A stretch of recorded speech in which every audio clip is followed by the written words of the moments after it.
Okay, go again. Alright, as promised, I'm working on a cheap solution for this left-hand mirror that's managed to get broken again. So, one of my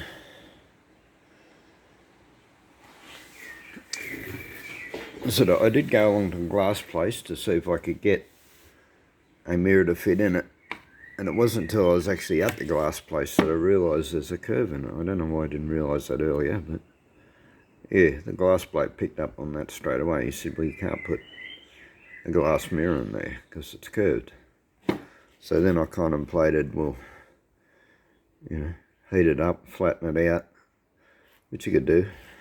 And anyway, then whilst I was in there, and I think I explained this in a previous video, I was looking at, he had a two-way mirror behind the counter. And I thought, well, that's probably only, I thought about it after I left the shop actually, and I thought, well, that's probably only like a film, a tinting film, because this place does tinting as well. So when I got home and I started looking online for tinting and stuff, I came across this stuff, which I got at Bunnings, and it's only $14. You got a pack of 3, and this is plastic mirror,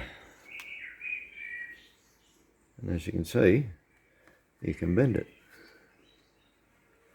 So I thought, $14, you get 3 pieces. You'd get no, you probably wouldn't get to, you might, but anyway, if you can't get 2, you get at least 3 goes of getting it right. And so I'm going to try that. The first thing I've noticed is how thin it is, and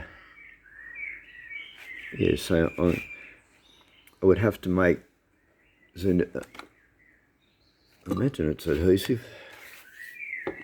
Yeah, it says self-adhesive on the packet, so yeah, I'm going to have to get something, bit of plastic or something to, something a bit little more rigid than to stick it to, or a bit of tin or something. Yeah, and I thought, well, and I'd read reports on it. Apparently there's an issue cutting. It's blue because it's got a protective layer. That when you cut it, the edge sort of cracks. And so I just cut it. So I just cut this corner off just with a pair of scissors. This is getting a bit blunt actually, so yeah, it's an old pair of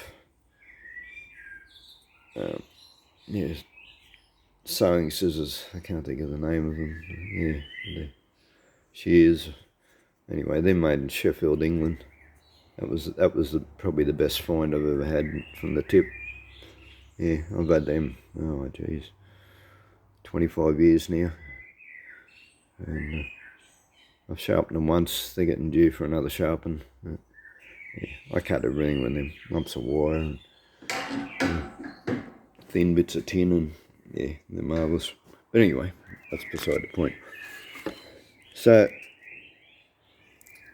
what I did do is, you can see just a little bit of chipping up towards the top of the cut.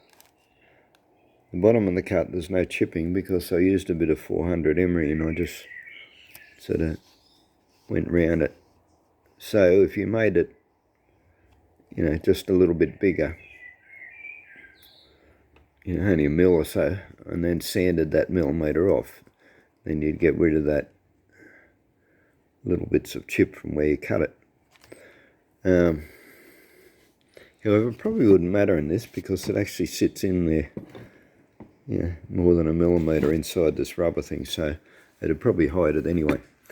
But what I did notice is that in wiping the dust off, I've already scratched it. Don't know if you can see that. Let's see if we can get it in the light.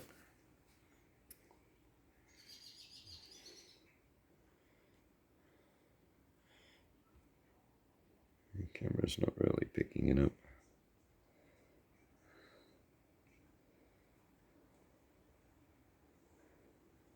Anyway, you're going to have to trust me on that. I have put a scratch in it already, just wiping across it with me. Actually, I didn't even use my fingers. I used a bit of cloth. And probably can't see because there's dust sticking to it already. And that's made it worse. But yeah, there is little scratches in it. So that would be an issue because, you know, every time you wash your bike, it scratches. So we've got to find a way around that. And